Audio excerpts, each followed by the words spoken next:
റോഡുകളിൽ ജീവൻ പൊലിയുന്നത് ഒരു സ്ഥിരം കാഴ്ചയായി മാറിയിരിക്കുകയാണ്. സംസ്ഥാന സർക്കാർ നോക്കുകുത്തികളെ പോലെ വെറുതെ ഇരിക്കുന്നു എന്നല്ലാതെ കാര്യമായ ഒരു പ്രതിവിധിയും അവരുടെ ഭാഗത്തു നിന്നും ഉണ്ടാകുന്നില്ല. കോടികൾ ചെലവിട്ട് പുനർനിർമ്മിച്ച സംസ്ഥാന പാത ഇപ്പോൾ അപകടങ്ങളുടെ കൂട്ടുകാരനാണ്. റോഡുകളുടെ വീതി തീരെ കുറവാണ്. റോഡുകളുടെ പുനർനിർമ്മാണ ഘട്ടങ്ങളിൽ അപകട വളവുകൾ മുറിച്ചു മാറ്റുന്നതിൽ അനാസ്ഥയും ചില ഭൂ ഉടമകൾക്ക് അനുകൂലമായി പാതയുടെ പരപ്പ് മാറ്റിയതുമാണ് റോഡിന് വീതി കുറയാൻ കാരണം. ഇതോടെ വാഹനങ്ങൾക്ക് അത് വിനയായി, കാൽനടക്കാർക്ക് അപകടത്തിന്റെ വേരായും ഈ പാത മാറി.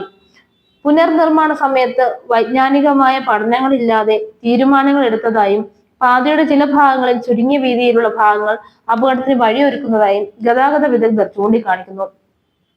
വാഹനങ്ങളുടെ വരവ് പോക്ക് വർദ്ധിക്കുന്ന സാഹചര്യത്തിൽ റോഡിന്റെ കൃത്യമായ പുനർനിർമ്മാണം നടത്തിയിരുന്നെങ്കിൽ ഇപ്പോഴത്തെ ദുരവസ്ഥ ഒഴിവാക്കാമായിരുന്നു. പ്രാദേശിക ആശുപത്രികളുടെ റെക്കോർഡുകൾ പ്രകാരം പുനർനിർമ്മാണത്തിന് ശേഷം റോഡിന്റെ അപകടങ്ങൾ 30% വർദ്ധിച്ചിരിക്കുകയാണ്.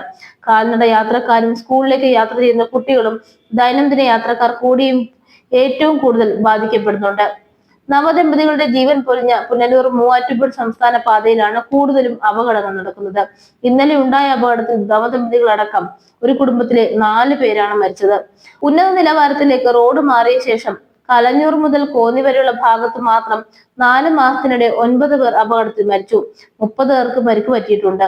കലഞ്ഞൂർ മുതൽ കോന്നി വരെയുള്ള 13 കിലോമീറ്റർ ദൂരത്തിലാണ് കഴിഞ്ഞ 4 മാസത്തിനിടെ നിരവധി ജീവനുകൾ പൊലിഞ്ഞത്. മുറിഞ്ഞകലിൽ 5 പേരും ഇഞ്ചപ്പാറ ഗാന്ധി ജംഗ്ഷനിൽ 2 പേരും കൂടൽ ജംഗ്ഷനിൽ ഒരാളുമാണ് മരിച്ചത്. കലഞ്ഞൂർ കോന്നി ഭാഗം മാത്രമല്ല, കുമ്പഴ മല്ലശ്ശേരി മുക്കിലും മൈലപ്രയിലും ദിവസേന അപകടങ്ങളാണ്. ശബരിമല സീസണിൽ ഇത് ഇരട്ടിയായി.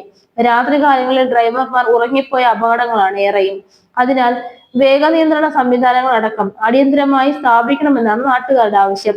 റോഡ് സുരക്ഷ യോഗമടക്കം വിളിക്കുമ്പോൾ ജില്ലാ ഭരണകൂടം ഇത്തരം ഗൗരവമേറിയ വിഷയങ്ങൾ കൂടി ചർച്ചയാക്കണമെന്നാണ് നാട്ടുകാർ വ്യക്തമാക്കുന്നത്.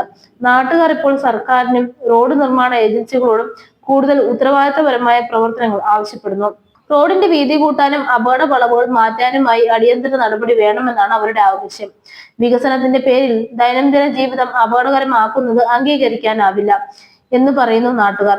വികസന പ്രവർത്തനങ്ങൾ സുരക്ഷ ഉറപ്പാക്കാതെ നടപ്പാക്കുമ്പോൾ അത് ഭൂ ഉടമകൾക്കും യാത്രക്കാർക്കും ഒരു ദുഷ്പരിണാമമായി മാറുമെന്ന് ഈ സംഭവത്തിലൂടെ തെളിയുന്നു.